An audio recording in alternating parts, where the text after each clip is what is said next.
Right, we are on board the Jaguar XFR and we are about to have a little wee debate as to what constitutes a great driver's car from a merely good driver's car.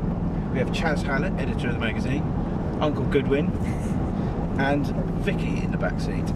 So, Vicky, for you, what are the key things to distinguish a really good driver's car?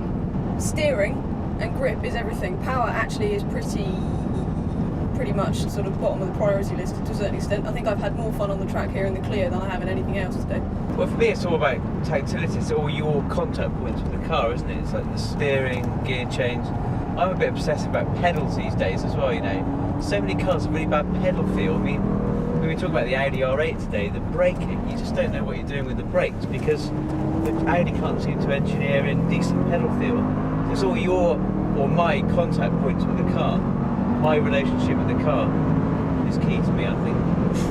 So the speed per se that you go down the road doesn't really sound as if...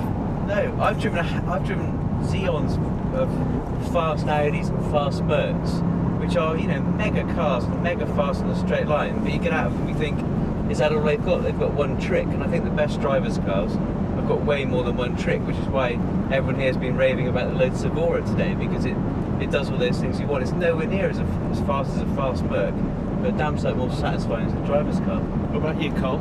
I presume the ability to stay on the track is fairly key for a great hunting car. That's very important. So I need lots of feedback. I like lightweight cars, or if they're heavy, they've got to have really good body control, so it's not wallowing around all over the place. I'm not really bothered about grip. It's more progression, because cars like the GTI just go around faster and faster and faster and faster, and it all gets a bit nerve-wracking. It's bad for the heart. The most fun I've ever had around here is an Atom with 118 horsepower and skinny tyres. Yeah. Had fantastic handling, but very poor low levels of grip, and perfect feedback from all the controls, the brakes, steering, the lot. So I totally agree about the Audi. It just doesn't. That's funny. I quite like the Audi.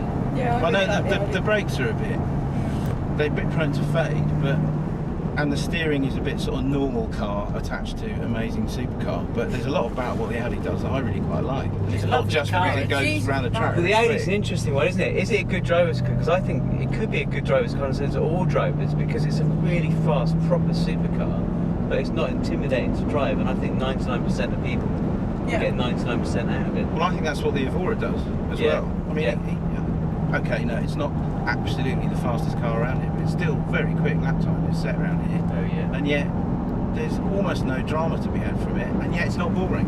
No. What about engines? We haven't talked about engines at all, or gearboxes. No, Well, just a sweet manual gearbox. I'm still a fan of the traditional, just a nice manual gearbox over the flappy pedals, I'm afraid. But then I think, you know, DSGs with supercars are the way to go. I mean, you know, I drove the Ferrari California recently. DSG, you get out of that, you think, why do you need another type of gearbox? Yeah, I think you can make a decent driver's car with a well-sorted, regular automatic with paddles, as long as they write the proper software. Yeah, exactly. So we're getting close to some sort of a conclusion. It's all about the control weights and the feel that you get, the feedback you get, rather than the speed that you travel. Well, going back to the engine, I think also the other thing to me is torque. I'd much rather have nice linear power and torque rather than, you know, knowing where the power is at any given point on the rev range, rather than it coming in at odd times or being way up in the revs, you know, just nice linear. The V10 engine in the Audi is absolutely epic. I thought it was absolutely brilliant. Yeah, but then you get in the Murcielago and let rip in it out. It's 8,500 revs. It's rather nice to have a bit of power and some torque. It's the greatest car engine in the world. It is, isn't it? Yeah. It's as good as it was 20 years ago. And then the Porsche engine also still is pretty hard to beat. I thought it was fantastic. Right, thank you folks. I think we just about got there. That was a rough one.